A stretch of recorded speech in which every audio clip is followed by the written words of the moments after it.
क्या करूं क्या ना करूं ये कैसे मुश्किल है, कोई तो बता दे इसका हल ओ मेरे भाई, बोर्ड्स करूं या सीटी समझ में नहीं आए। तो आ जाओ बच्चों, आज हम लोग इस टॉपिक पे डिस्कस करेंगे कि 12th की बोर्ड एग्जाम्स भी सामने आ गई है, लेकिन उसके कुछ ही दिन बाद एमएसटीसीटी की एग्जाम भी है। ओके, बोर्ड्स की प्रिपरेशन भी अभी पेंडिंग है, लेकिन सीटी भी स्टार्ट करना जरूरी है। लोग कह रहे हैं कि अभी बोर्ड्स की तैयारी करो, सीटी तो होते रहेगा, लेकिन टॉपर्स का कहना है कि बोर्ड्स के साथ सीटी भी तैयारी करते रहना है। मैं क्या करूं, मुझे कोई बताओ। तो यस, आपके लिए मैं आ गया हूं आपके काफी कमेंट्स के बाद इस टॉपिक पे चर्चा करने कि हमारे जो प्यारे बच्चे हैं जो 12th में हैं, बहुत ही बेकरार हैं, टेंशन में हैं, चिंतित हैं कि यार तैयारी नहीं हो पा रही है, बैकलॉग्स हो गए हैं, मैं कैसे सारी चीजें मैनेज करूं। कोई बच्चा जेई मेंस नीट की तैयारी कर रहा है, कोई सीईटी करने वाला है, और कोई बोर्ड्स में ही बेचारा अभी तक फंसा पड़ा है। तो चलो इस पर डिटेल में डिस्कस करेंगे इस वीडियो के बाद। एक आपका जो है पिक्चर क्लियर हो जाएगा माइंड में कि मुझे क्या करना चाहिए। तो आओ चलो बताते हैं। यहाँ पर जैसे कि थंबनेल देख के आप समझ ही गए होंगे कि हम लोग बोर्ड्स एंड एमएसटीसीटी जो आपका कंफ्यूजन है उसको दूर करने वाले हैं, एक प्रॉपर एनालिसिस के जरिए करेंगे। यहाँ पर बोर्ड एग्जाम की बात करेंगे जो 2023 के अंदर बोर्ड एग्जाम होने वाली है। तो टाइम टेबल तो ऑलरेडी जो टेंटेटिव है रिलीज हो चुका है, आपने देख भी लिया होगा 21 फरवरी के आसपास। ओके, 21 फरवरी से एग्जाम चालू होगी एंड ऑफिशियल जो आया है 20 मार्च तक। तो जो बायोलॉजी और जनरल साइंस वाले हैं 10-12 मार्च तक खत्म हो जाएगा उनका। जो आईटी वगैरह है या बाइफोकल है, बच्चे बाइफोकल साइंस वाले हैं, उनका जो है 20 से 25 मार्च तक भी जाता है, बट 20 मार्च बोला गया है। एक टेंटेटिव बोर्ड का टाइम टेबल आया हुआ है, ठीक है। अब ये जो टाइम टेबल आया है इसके अकॉर्डिंग बता दूं, फेब्रुवरी के अंदर ना आपकी प्रैक्टिकल एग्जाम्स भी होगी।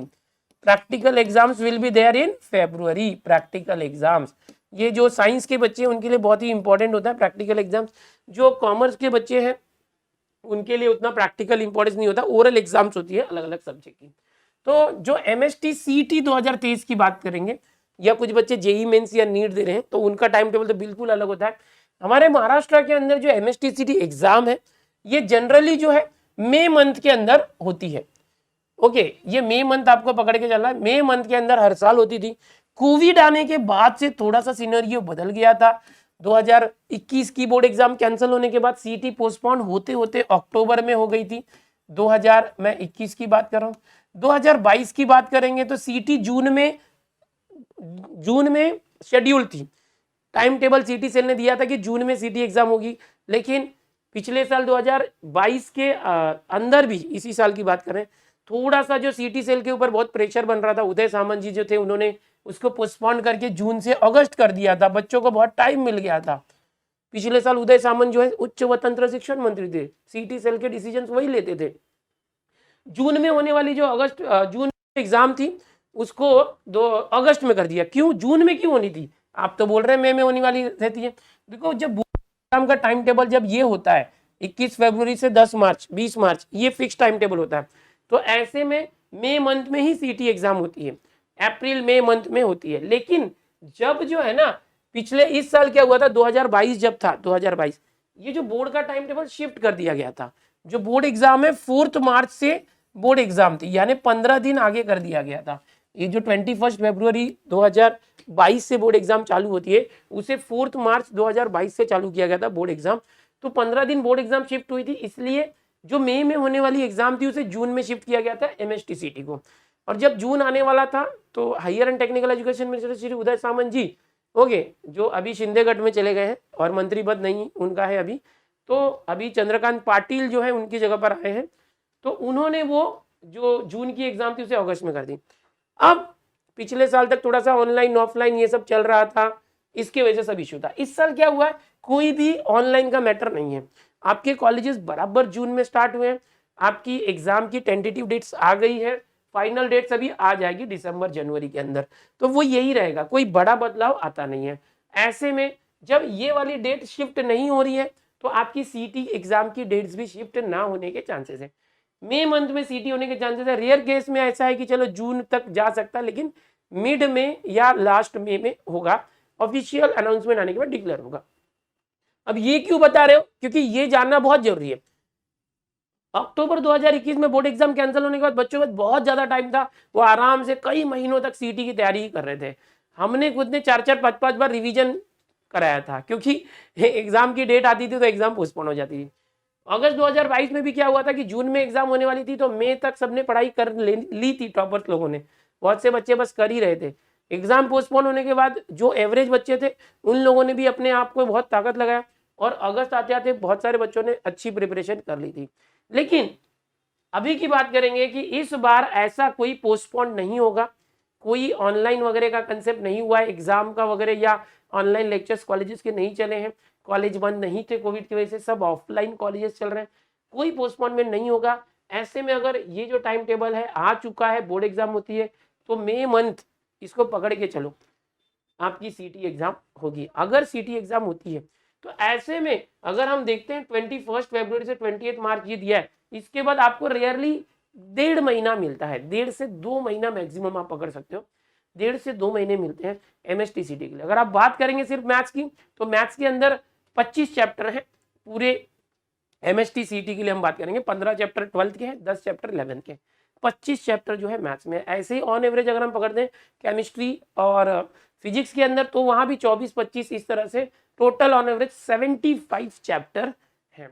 तो ऐसे में आपके पास अगर 1-1.5 महीना बचता है, 1.5 महीना या 2 महीना, समझ रहे हो, तो ऐसे में आप डेली अगर एक चैप्टर करते हो तो आपका जो हो पाएगा। लेकिन इंटीग्रेशन, डेरिवेटिव जैसे बड़े बड़े चैप्टर एक दिन में होना मुश्किल है, तो काफी कम टाइम होता है वहां पर तैयारी करना, अगर आप बोर्ड एग्जाम के बाद जो गैप है उसमें सोच रहे हो तो।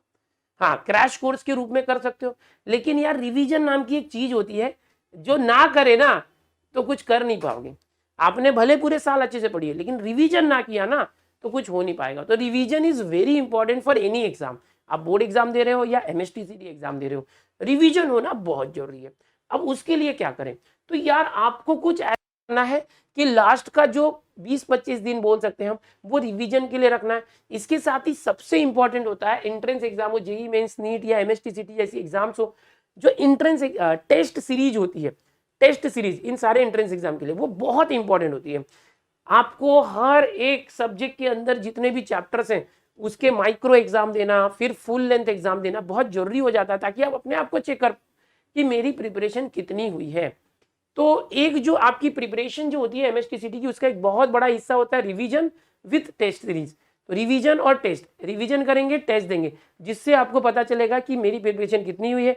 टेस्ट देने के बाद आपको पता चलता है कि मुझे कितने मार्क्स आ रहे हैं, मेरी कितनी गलतियां हो रही हैं, उसको आप सुधारने का टाइम आपको मिलता है। ये कब होगा, जब आपकी स्टडी हुई रहेगी तो, यानी कि कम से कम 20-25 दिन पहले हमारी स्टडी कंप्लीट हो जानी चाहिए। बट अगर आप बोर्ड एग्जाम के बाद प्रिपरेशन स्टार्ट करते हो तो आपका पूरा सिलेबस कवर करने में ही 1.5-2 महीना चला जाएगा, तो आप रिवीजन और टेस्ट सीरीज कब करोगे। So this is very important point, एकदम ध्यान से सुनो। जो टॉपर्स हैं वो क्या करते हैं वो मैं बता रहा हूँ। अब कोई बोलेगा अरे सर जब ही जागे तभी सवेरा, मैं तो बोर्ड एग्जाम के बाद देखूंगा क्या करना है क्या नहीं करना है। तो मैं बता दूं यार, इस एग्जाम की अगर बात करेंगे, एमएसटीसीटी एग्जाम की बात, ये देना जरूरी है ही नहीं। एमएसटीसीटी एग्जाम की तैयारी भी मत करो, पढ़ो भी मत। अगर आपको प्लेन बीएससी करना है, बीएससी आईटी करना है, बीएससी इन कंप्यूटर साइंस करना है, ऐसे जो डिग्रीज होती हैं वो करना है, ओके, तो जो प्रोफेशनल डिग्रीज नहीं है, बीसीए करना है, उनके लिए एमएसटीसीटी एग्जाम है ही नहीं, उन बच्चों को तैयारी करना ही नहीं है और उनकी बात भी सुनना नहीं है। अगर आप इंजीनियरिंग करना चाहते हो एक अच्छे से अच्छे कॉलेज में, फार्मेसी में जाना चाहते हो, एग्रीकल्चर में जाना चाहते हो, तो आपके लिए भाई यही वरदान है एमएसटीसीटी। इसके थ्रू आप बेस्ट कॉलेज में जा सकते हो। वो बच्चा एमएसटीसीटी की बहुत ही बेहतरीन तरीके से तैयारी कर रहा होगा जो इस एमएसटीसीटी एग्जाम में बहुत अच्छे परसेंटाइल लेकर एक बड़े कॉलेज में जाना चाहता है, ठीक है। लेकिन जो बच्चा सोच रहा है कि भाई अपना तो अभी पहले बोर्ड निपटाऊं बाद में देखेंगे, उसे किसी ग्रेजुएशन डिग्री में जाना होगा जहां एमएसटीसीटी की जरूरत नहीं होगी, कोई लॉ में जाना चाहेगा, ओके, तो उसको जरूरत नहीं होगी। समझ में आ रहा है कि नहीं? कोई इसे प्लेन बीएससी में जाना चाहेगा, उसको जरूरत नहीं होगी, तो वो निगेटिव कर सकता है आप लोगों को। लेकिन आप देखो कि आपको करना क्या है। अगर समझो कोई हमारा स्टूडेंट मुझे देख रहा है, बेटा आपको अगर बीएससी इन कंप्यूटर साइंस करना है, बीएससी इन आईटी करना है, बीसीए करना है, ऐसे कोर्स, तो आपको ये एग्जाम ही नहीं देना है। आपको पूरा फोकस बेटा इस पे करना है, बोर्ड एग्जाम पे। पूरी मेहनत करके बोर्ड एग्जाम दो, क्योंकि ऐसे प्लेन कोर्सेज के लिए कोई एंट्रेंस एग्जाम नहीं है। हाँ, एक CUET नाम की एग्जाम आई है बच्चों, प्लेन कोर्सेज के लिए जितनी भी यूनिवर्सिटी, सेंट्रल यूनिवर्सिटी है, इनकी एक एग्जाम आई है, okay, common university entrance test. लेकिन ये सेंट्रल यूनिवर्सिटी के लिए है, केंद्रीय विश्वविद्यालय होते हैं ना, वो महाराष्ट्र के अंदर काफी कम है ऐसा, तो ये भी ज्यादा लागू नहीं होता। तो जो बच्चे ना मेन इंजीनियरिंग, फार्मेसी, एग्रीकल्चर में नहीं जाना चाहते, उन बच्चों के लिए सबसे बेहतर ये ऑप्शन है कि आप बोर्ड एग्जाम पे पूरा फोकस करो। ओके, अगर आप एनडीए की तैयारी कर रहे हैं या कोई और तैयारी कर रहे हैं, या आप नीट की तैयारी कर रहे हैं, उसके ऊपर फोकस करो। आप जेई मेंस करके आईआईटी में जाना चाहते हैं, उसके ऊपर फोकस करो। तो ये बोर्ड एग्जाम के ऊपर फोकस कर सकते हैं ऐसे सारे बच्चे। लेकिन जो बच्चे 12वीं साइंस में हैं और वो बच्चे 12वीं साइंस करने के बाद महाराष्ट्र के किसी टॉप कॉलेज में, बढ़िया कॉलेज में, गवर्नमेंट कॉलेज में या बेस्ट कॉलेज के अंदर इंजीनियरिंग करना चाहते हैं या फार्मेसी एग्रीकल्चर करना चाहते हैं, एक प्रोफेशनल डिग्री लेना चाहते हैं, तो उनके लिए ऑप्शन नहीं है, उन्हें बोर्ड एग्जाम के साथ साथ MSTCT में भी अच्छा करना है। इसका मतलब ये नहीं कि सिर्फ MSTCT में अच्छा करना है, बोर्ड एग्जाम में भी अच्छा करना है, आपको यहाँ भी अच्छे स्कोर लाने हैं। देखो बच्चों, आपको पता है कि 50-50 का जो रूल था, ऐसा उदय सामंत जी ने अनाउंस किया था कि 50-50 रूल हम ला रहे हैं, लेकिन उनके लाने के पहले वो खुद निकल लिए, मतलब मंत्री पद से इस्तीफा दे दिए, वो अब मंत्री पद में नहीं है, उनका डिसीजन लागू ही नहीं हुआ और सीटी सेल ने अभी तक कुछ अनाउंसमेंट नहीं किया है। तो जो 50-50 रूल अगर आ गया होता तो 12th को बहुत ही ज्यादा वेटेज आ जाता, 12th को ज्यादा इंपॉर्टेंस देने के लिए ये रूल लाने का प्रस्ताव किया गया था, बट ये रूल असल में आया ही नहीं। ओके, तो अभी 12th का उतना इंपॉर्टेंस बच्चे नहीं देते, ज्यादा फोकस एंट्रेंस एग्जाम पर देते हैं, क्योंकि जो पूरा का पूरा एडमिशन है आपका बेटा आगे आगे जितना भी एडमिशन प्रोसेस है वो सिर्फ सीईटी के स्कोर पर होगा। अगर आप महाराष्ट्र के किसी भी कॉलेज में इंजीनियरिंग, फार्मेसी या एग्रीकल्चर के प्रोफेशनल कोर्सेज में एडमिशन लेना चाहते हो, जैसे बीटेक, बी फार्मा, इस तरह से, ओके, तो अभी जो 50-50 रूल आ गया होता तो 12th को बहुत इंपॉर्टेंस देना पड़ता, लेकिन ये तो आया नहीं है। इसका मतलब क्या 12th को इंपॉर्टेंस नहीं दोगे? ऐसा बिल्कुल नहीं है। आपको क्या करना चाहिए, जो 12th है उसकी प्रिपरेशन बहुत अच्छे से करनी चाहिए। जो 12th बोर्ड एग्जाम के सारे सब्जेक्ट है उसको बहुत अच्छे से प्रिपरेशन करनी चाहिए, उसमें अच्छे मार्क्स लाना चाहिए, आपकी जितनी भी कैपेसिटी हो उतना ज़्यादा परसेंट लाना चाहिए। ग्रुपिंग की बात करेंगे, जो PCM या PCB होता है बच्चों, इसमें ना 50% का ग्रुपिंग क्राइटेरिया होता है, लेकिन पिछले 2 सालों से इसको कम कर दिया गया है। ये जो 3 सब्जेक्ट है इनको मिला के 300 मार्क्स होते हैं, 50% मतलब 300 में से 150 लाना होता था, बट पिछले 2 साल से 45% का क्राइटेरिया दिया गया है। 45% भी अगर आपका PCM या PCB में तो काम चल जाएगा, यानी 135 मार्क्स 300 में से, जो ओपन कैटेगरी के हैं। जो कास्ट कैटेगरी के उनके लिए तो 40% का ही है, मतलब कि 120 मार्क्स। तो इस तरीके से है बच्चों कि जो 12th है उसका मिनिमम जो है आपको 45% लाना होता था, बट इस साल कोई नोटिफिकेशन नहीं आया, तो भी आप 50% का मिनिमम समझ के चलो। आगे देखेंगे अगर आपके मार्क्स कम ज्यादा होते तो उस टाइम क्या क्राइटेरिया, उसके अकॉर्डिंग हम आगे बढ़ेंगे, बट इसको आप ध्यान में लेके आगे चलो। ये जो कोविड केसेस में रखा गया था, बट अभी तक कोई लेटेस्ट नहीं आया है कि 50% रहेगा कि 45%, तब तक हम पिछला ही अज्यूम करके चलेंगे कि अभी भी 45% का ही क्राइटेरिया है। लेकिन अगर लेटेस्ट नोटिस गया तो उसको वापस से वो 50% कर सकते हैं। तो 12th के बोर्ड का इतना ही इंपॉर्टेंस है कि आपको जो है इस बोर्ड एग्जाम के अंदर PCM या PCB आपकी जो ग्रुप है उस ग्रुप के अंदर 50%, जैसे मैं बोल रहा हूँ इतना पकड़ के चलो, एक्चुअल में अभी भी 45% ही है। लेकिन क्या हम 50% लाने के लिए तैयारी करें? बिल्कुल नहीं। आप बोर्ड एग्जाम के अंदर 90% लाओ, 95% लाओ, 80% के ऊपर लाओ, जितना आप कर सकते हो उतना करो। लेकिन सर मैं कैसे करूं, मेरा MSTCT की जो एग्जाम है वो मैं मैनेज कैसे करूं? बोर्ड एग्जाम का तो समझ में आ रहा है कि मेरे सामने इतने सारे से सिलेबस है, मुझे करना है। तो बेटा MSTCT और बोर्ड के पेपर पैटर्न में जरा समझने की कोशिश करो। देखो बेटा, बोर्ड के अंदर जो पेपर पैटर्न होता है, अगर मैं मैथ्स की बात करूं तो देखना की बात करूं तो 80 + 20 है, 80 + 20 है। और अगर हम फिजिक्स की बात करें इन तीनों की, तो इसके अंदर 70 + 30 होता है और ये थियोरेटिकल पेपर होता है। अगर हम MSTCT की बात करें बेटा, तो MSTCT का जो पेपर होता है इसमें 100 + 50 + 50 मार्क्स होते हैं। ये मार्क्स होते हैं 200 मार्क्स। ध्यान से देखना, मैथ्स का हर एक क्वेश्चन जो MCQ होगा, कभी भी याद रखना, MCQ इन मैथ्स, जो मैथ्स का MCQ होता है बेटा वो 2 मार्क का होता है, 2 मार्क्स 1 MCQ। ओके, एक MCQ जो है 2 मार्क का होता है, याद रखना।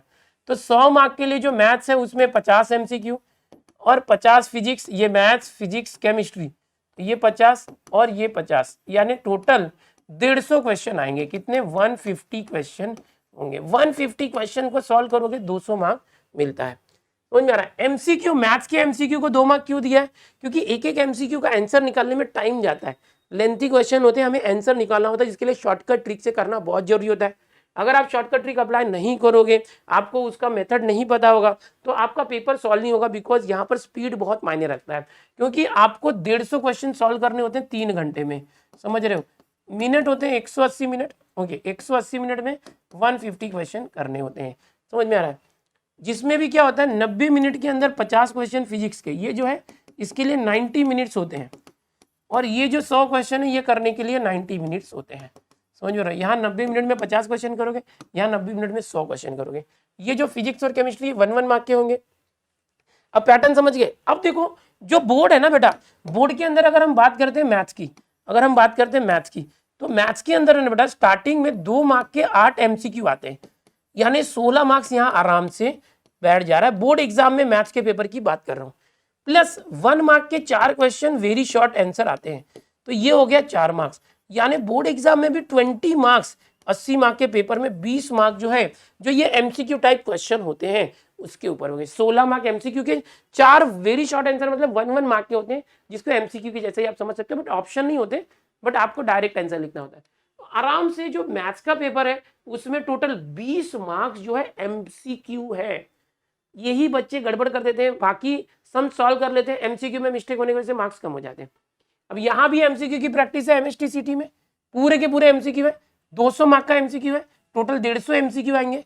मैथ्स के अंदर 50 एमसीक्यू होंगे, जिसके मार्क्स होंगे ये 100 मार्क्स। ओके, और वैसे ही मैथ्स के अंदर भी एमसीक्यू है बोर्ड एग्जाम में, आप देखोगे बोर्ड एग्जाम में भी एमसीक्यू है।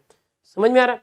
अब अगर यही चीज हम बात करते हैं फिजिक्स की, तो फिजिक्स और केमिस्ट्री की बात करते हैं, तो फिजिक्स और केमिस्ट्री का जो पेपर पैटर्न अगर आप एनालिसिस करोगे, तो वहां पर टोटल 10 एमसीक्यू आएंगे। ओके, 10 मार्क के लिए 10 MCQ, 10 marks, plus 8 very short answer होंगे 8 मार्क्स के लिए। यानी कि ये भी एमसीक्यू जैसे ही होते हैं, बट ऑप्शन नहीं होता, बट छोटे छोटे क्वेश्चंस होते हैं, जिसका एक एक 2-2 लाइन में या थोड़े शॉर्ट में आंसर लिखना होता है। तो यहाँ पर 18 मार्क्स आपके आराम से फिजिक्स में और केमिस्ट्री में, फिजिक्स और केमिस्ट्री। ओके, 18 + 18 कितने हो गए? 36 मार्क्स टोटल। तो ये बोर्ड एग्जाम में भी एमसीक्यू जो है बड़े मैटर करते हैं। आपने तैयारी अच्छे से की है बोर्ड की, तो सिर्फ थियोरेटिकल क्वेश्चन आएगा ना। ये 20 मार्क छोड़ के 80 मार्क का पेपर है मैथ्स का, 60 मार्क थियोरेटिकल है, 20 मार्क तो आपकी पूरे एमसीक्यू प्लस वीएस है। तो अगर आप एमएसटीसीटी की पैरेलल में तैयारी करते हैं, ध्यान से सुनिए, तो आपकी ऑटोमेटिक बोर्ड्स की भी तैयारी हो रही है, और आप जब बोर्ड्स की तैयारी करते हैं तो आपकी ऑटोमेटिक एमएसटीसीटी की भी तैयारी हो रही है। ऐसा क्यों बोल रहे हो सर? ये दोनों अलग अलग है ना, बोर्ड और एमएसटीसीटी। अरे मेरे भाई, गंगाधर ही शक्तिमान है, कहना क्या चाहते हो सर? अरे मेरे दोस्त, बोर्ड का जो सिलेबस है हमारे महाराष्ट्र एमएच बोर्ड का, ध्यान से देख, और एमएसटीसीटी का जो सिलेबस है वो बिल्कुल same same same same same same. समझने की कोशिश कर। यहाँ एमएच बोर्ड में 12th के 15 चैप्टर हैं, समझ में आ रहा है? 12th के मैथ्स की बात कर रहा हूँ, 12th के 15 चैप्टर हैं। और अगर एमएसटीसीटी की बात करेंगे तो एमएसटीसीटी में 15 + 10 25 चैप्टर है। ऐसा क्यों? क्योंकि 11th के भी 10 चैप्टर इंक्लूड कर दिए हैं। अब बहुत सारे बच्चे 11th का भूल जाते हैं, तो यहाँ पर ये जो 15 चैप्टर 12th के है ना, ये महाराष्ट्र बोर्ड का हमारा जो सिलेबस है, जो चैप्टर है, गवर्नमेंट की टेक्स्ट बुक है, वो सेम सिलेबस एमएसटीसीटी के ये जो 15 चैप्टर ये वही है। समझ में आ रहा है? तो अगर आप यहाँ पर थियोरेटिकल तैयारी कर रहे हो, वो ही फॉर्मूले, वो ही थियरम्स, वो ही पूरा कंसेप्ट, वो ही टाइप के क्वेश्चन यहाँ पर आपको एमएसटीसीटी के जो 15 चैप्टर्स की तैयारी करने में यूजफुल होंगे। सारा कंसेप्ट वही है, बस यहाँ पर कैसा होता है कि आप क्वेश्चंस को प्रूव करते हो, सम को सॉल्व करके उसकी वैल्यू फाइंड करते हो। यहाँ पर वही एमसीक्यू टाइप होता है, एक क्वेश्चन होगा, उसके 4 ऑप्शन होंगे ABCD, आपको सिर्फ परफेक्ट आंसर चुनना है। आप कैसे भी करो, आप सॉल्व करके करो, शॉर्टकट लगाओ, बाजू वाले का देख के करो, कैसे भी करो, आपका राइट आंसर आ गया तो आपको 2 मार्क्स मिल जाते हैं। तो ये एमसीक्यू की जो एग्जाम्स होती है बिल्कुल अलग तरीके की होती है, लेकिन बोर्ड एग्जाम में स्टेप बाय स्टेप होते हैं, उसके स्टेप के ऊपर मार्क्स मिलते हैं। तो यहाँ पर मैं ये कहना चाहता हूँ कि जो बोर्ड का सिलेबस है, सीटी का भी वही सिलेबस है, ट्वेल्थ में जो 15 चैप्टर है वही है, हमारी जो गवर्नमेंट टेक्स्ट बुक पढ़नी है वही पढ़नी है। जैसे नीट वगैरह के लिए एनसीईआरटी पढ़नी होती है, बट हमारे महाराष्ट्र के एमएसटी सीटी के लिए आपको एनसीईआरटी पढ़ना नहीं है, आपने जो ट्वेल्थ में बुक्स है वही पढ़ा है, तो उसी के बेस पर सिर्फ एमसीक्यू की तैयारी करनी है, वही सारे क्वेश्चन को कम से कम टाइम में सॉल्व करने की जरूरत है। अब बात करते हैं कि कैसे करें। तो देखो बच्चों, मैं यहाँ पर बताना चाहूँगा कि जो मैक्सिमम बच्चे हैं 11th में रहते हुए ही 12th की पढ़ाई चालू कर देते हैं। बहुत सारे बच्चों ने कोचिंग लगा दी होगी, जब वो 11th में थे उस समय ही दिसंबर ऑनवर्ड या उसके पहले ही, ओके दिसंबर, आपको बता दूं दिसंबर 2021 से ही वो 11th में थे, वो जून 2021 में 11th में आए थे, बट 11th की दिवाली वेकेशन के बाद वो 12th की तैयारी चालू कर चुके थे। जो ऑफलाइन कोचिंग जाते हैं उनके लेक्चर चालू हो जाते हैं। फिर पूरा जो वेकेशन था अभी, मतलब अप्रैल और मई, बहुत ज़बरदस्त कोचिंग चलती है सब, और 6-6 घंटे के लेक्चर्स अटेंड करते हैं बच्चे, और आधे से ज़्यादा सिलेबस जब जून 2022 आया था, जून 2022 में जब कॉलेजेस 12th के स्टार्ट होते हैं उसके पहले ही मोर देन 50% सिलेबस जो है कवर्ड हो जाता है कोचिंग क्लासेस में, और साइंस के सब बच्चे कोचिंग क्लास मैक्सिमम जाते हैं। तो ऐसे में जब कॉलेज में पहला चैप्टर चालू होता है, जो बच्चे कोचिंग नहीं जाते उनका पहला, दूसरा, तीसरा चैप्टर चालू होता है, ऐसे में ये बच्चे आधे से ज़्यादा सिलेबस कर चुके होते हैं। दिवाली वेकेशन आते आते, अक्टूबर आते आते मैक्सिमम बच्चों का सिलेबस पूरा पढ़ के हो जाता है, बस उन्हें रिवीजन और टेस्ट की जरूरत होती है। प्रीलियम देते हैं कॉलेजेस में भी, दिसंबर एंड जनवरी में प्रीलियम चालू हो जाता है, क्योंकि बहुत ज़्यादा टाइम नहीं होता है। अब इनका तो ये सब हो चुका है, अब उन्हें रिवीजन चाहिए, और साथ में वो एंट्रेंस की तैयारी भी पैरेलल में करते हैं। एंट्रेंस जो जेई मेन की तैयारी करते हैं वो 11th से ही जेई की तैयारी करते हैं। आप खुद सोचो, आप 11th में हो, अगर आपने जेई की कोचिंग लगाई है, या आपका कोई दोस्त है वो नीट या जेई की कोचिंग कर रहा है, तो वो 11th से ही जेई के लेक्चर्स देखता है, एमसीक्यू की तैयारी करता है। तो आपको क्या करना है, आप एमएसटीसीटी कर रहे हो मतलब हल्के में लोगे क्या? आपको भी 12th के साथ साथ ओके एमएसटीसीटी की तैयारी करनी चाहिए। अब आप बोलोगे सर टाइम तो है नहीं, तो बेटा अगर आप 6 घंटे 12th की प्रिपरेशन कर रहे हो बोर्ड एग्जाम के लिए, तो आप कम से कम 1 से 2 घंटे जो है, 1 से 2 घंटे बोल रहा हूँ, शुरू करो। स्टार्ट करना बहुत जरूरी होता है। कोई काम अगर स्टार्ट हो गया ना, तो फिर वो आधा खत्म हो गया ऐसे समझने का, शुरू ही नहीं किया तो कभी खत्म भी नहीं होगा। तो आपको दोनों को साथ में लेके चलना है।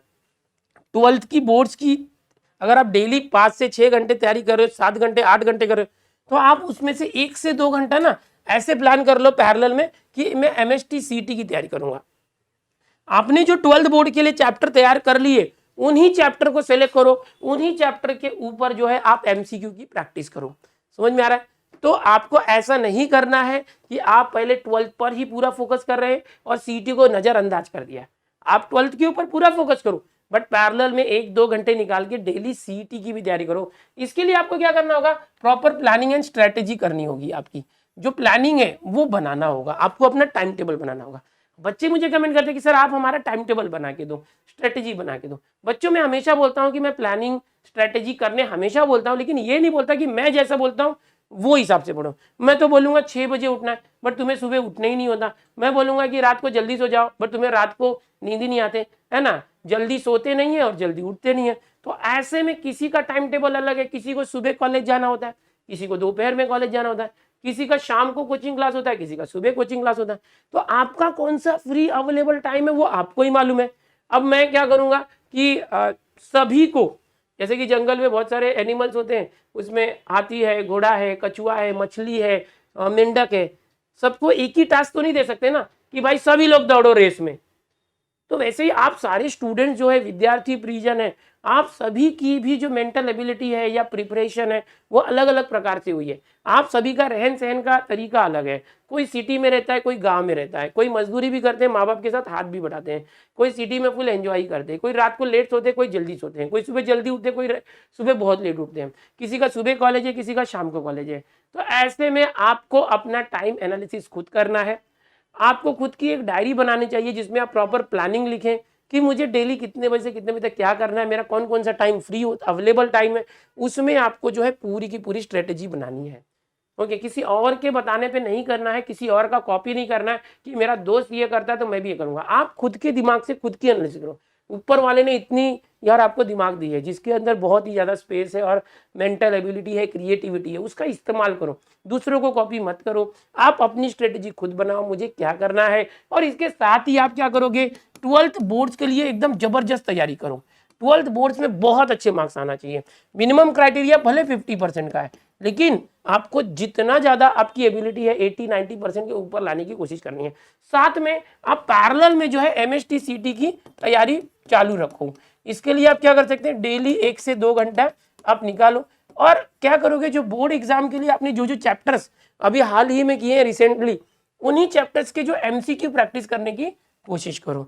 या तो जैसे हमारी एकलव्य बैच बिल्कुल फ्री है यूट्यूब पर, एकलव्य 3.0 बैच बिल्कुल फ्री बैच है, ओके, यूट्यूब पर आ रही है, डेली होता है। तो वो टाइम टेबल अपने आप को दे दो कि भाई ये जो सेशंस हो रहे हैं, आपको पता ही है, मंडे ट्यूसडे फिजिक्स होता है, वेडनेसडे थर्सडे केमिस्ट्री होता है, फ्राइडे सैटरडे मैथ्स होता है। तो हम लोग 1.5 घंटे के करीब लेने की कोशिश करते हैं, ओके।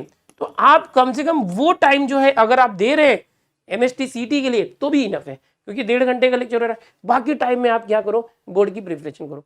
सर इसका फायदा होगा कि नुकसान? अगर आप ऐसा करते हो तो आपका कॉन्फिडेंस बूस्ट होगा, आपको पता चलेगा कि आपकी प्रिपरेशन कितनी हुई है। अगर क्वेश्चंस आ रहे हैं तो आप एकदम कॉन्फिडेंट हो जाओगे। अगर कोई क्वेश्चन आपको नहीं समझ में आ रहे हैं तो आप वापस से जाके बोर्ड्स के जो चैप्टर्स है हमारे टेक्स्ट बुक के वो देखोगे, थियरी पढ़ोगे, तो आपको रिवीजन होगा, रिमाइंडर आएगा, रिकॉल होंगी चीजें और आपका रिवीजन भी होगा। तो एक तरह से अपने आप को टेस्ट करने का बहुत अच्छा मौका है, ओके। जिंदगी में बहुत सारी चीजें होती है जो पैरेलल में करना पड़ता है, ऐसा नहीं कि हम एक काम करें तो बस एक ही काम करेंगे। आगे चल के 12 बोर्ड एग्जाम हो जाएगी, एंट्रेंस हो जाएगी, अगर आप किसी इंजीनियरिंग कॉलेज में सेट होते हैं या कहीं भी सेट होते हैं तो ऐसा नहीं कि फिर से आपको वो कॉलेज का ही पढ़ाई करना है। आप उसके पैरेलल में कोई और भी कोर्स सीख सकते हैं, आप अर्निंग कर सकते हैं, अपना पार्ट टाइम में कोई जॉब भी कर सकते हैं, या कोई डिजिटल कुछ इस तरीके की चीजें कर सकते हैं जिससे आपकी अर्निंग हो। यानी मेरा कहने का मतलब है कि हमेशा लाइफ में सिर्फ एक ही चीज पे डिपेंड नहीं रहना, ठीक है।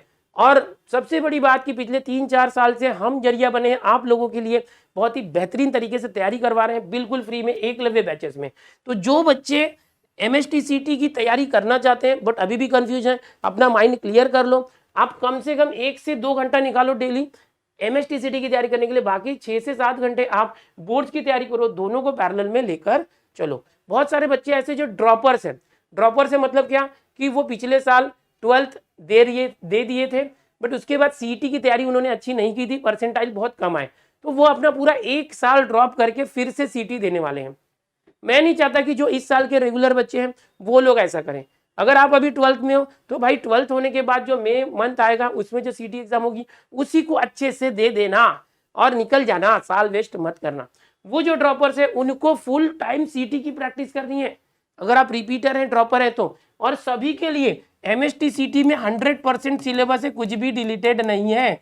मैं बता दूं जो भी बच्चे इस साल MST CT देंगे उनको कोई ऐसा अलग से नहीं है कि उनको डिलीटेड नहीं आएगा वगैरह, आपको 100% सिलेबस के ऊपर क्वेश्चंस आएंगे MST CT 2023 में। आप रेगुलर स्टूडेंट हो, रिपीटर हो, ड्रॉपर हो, कोई भी हो, इंप्रूवमेंट वाले हो। हाँ, जो पिछले साल के रिपीटर या इंप्रूवमेंट वाले हैं उनके 12th के बोर्ड के पेपर में जो पेपर आएगा वो जो है डिलीटेड के हिसाब से होने के चांसेस है, ठीक है। वो आगे चल के मैं और डिक्लेयर कर दूंगा, कंफर्म तो है ही है, बट अभी तक बोर्ड का कोई ऑफिशियल नोटिफिकेशन नहीं आया इसके लिए, लेकिन वो कंफर्म ऐसे ही होता है, वो लास्ट मोमेंट पे करते हैं वो लोग, ठीक है। जब भी सिलेबस चेंज होता है तो old syllabus, new syllabus, revised और ओल्ड, इस तरह से 2 पेपर आते हैं, उसका टेंशन मतलब हम बोर्ड में ही काम करते हैं। तो इस तरह से है। अब MST CT जो बच्चे देंगे 100% सिलेबस है, वैसे बच्चे ड्रॉपर्स एंड रिपीटर को रेगुलर डेली बेसिस पे MST CT की तैयारी करनी है 7 से 8 घंटे, क्योंकि उन्हें बोर्ड एग्जाम तो देना नहीं है, बोर्ड का कोई टेंशन नहीं। हाँ, जो बोर्ड एग्जाम दे रहे हैं उनके लिए मैंने बोला है कि मैक्सिमम फोकस बोर्ड्स पे करो और फिर कुछ टाइम निकाल के आप CT पे फोकस करो। तो ये होप सो आपका जो पूरा क्वेरी था वो यहाँ पर सॉल्व हो गया होगा कि हम MST CT करें कि बोर्ड्स करें। अभी से चालू करो, शुरू करना ही इंपॉर्टेंट होता है। आप जब तक शुरू नहीं करोगे ना तब तक आपका एक रहेगा कि मैंने शुरू नहीं किया, मैं करूंगा मेरे। और ऐसा भी नहीं कि आपके पास ऑप्शन नहीं है, बहुत ऑप्शन है। हम हैं, हमारी टीम पूरी है, यूट्यूब पर डेली जो लेक्चर हो रहे हैं, 2 दिन फिजिक्स, 2 दिन केमिस्ट्री, 2 दिन मैथ्स, आप अच्छे से उसमें जुड़ जाओ, फ्री में हो रहे हैं, उसके साथ अच्छे से अपनी तैयारी कर सकते हैं। होप सो आपका पूरा जो ये क्लियर हो गया होगा। जो ड्रॉपर्स हैं या जिनकी पढ़ाई पूरी हो चुकी है 12th की, रिवीजन कर रहे हैं, और जिनको MSTCT की फुल फ्लेज में तैयारी करनी है उनके लिए हमारी टॉपर्स बैच रिलीज हुई है दिनेश सर ऐप के ऊपर, तो वो डिस्क्रिप्शन में लिंक है, उसको एक्सप्लोर कर सकते हैं टॉपर्स बैच को। वहां पर टॉपर्स बैच में रेगुलर MSTCT के लेक्चर हम लोग दे रहे हैं, daily maths, daily physics, daily chemistry, इस तरह से। यूट्यूब पर 2 दिन फिजिक्स, 2 दिन केमिस्ट्री, 2 दिन मैथ्स इसलिए हो रहा है क्योंकि आपको 12th के साथ मैनेज भी करना है इसलिए। लेकिन जिनका सब प्रिपरेशन हो चुका है वो टॉपर्स बैच में आ सकते हैं, नहीं तो फिर आप एकलव्य बैच के साथ जुड़े रहो। ठीक है, होप सो आपको सारी जानकारी मिल गई होगी। डिस्क्रिप्शन में जो लिंक्स है उनको एक्सप्लोर करना, आपको अच्छा लगेगा। मिलते हैं इस तरह के और इन्फॉर्मेटिव वीडियो के साथ। Bye everyone, take care.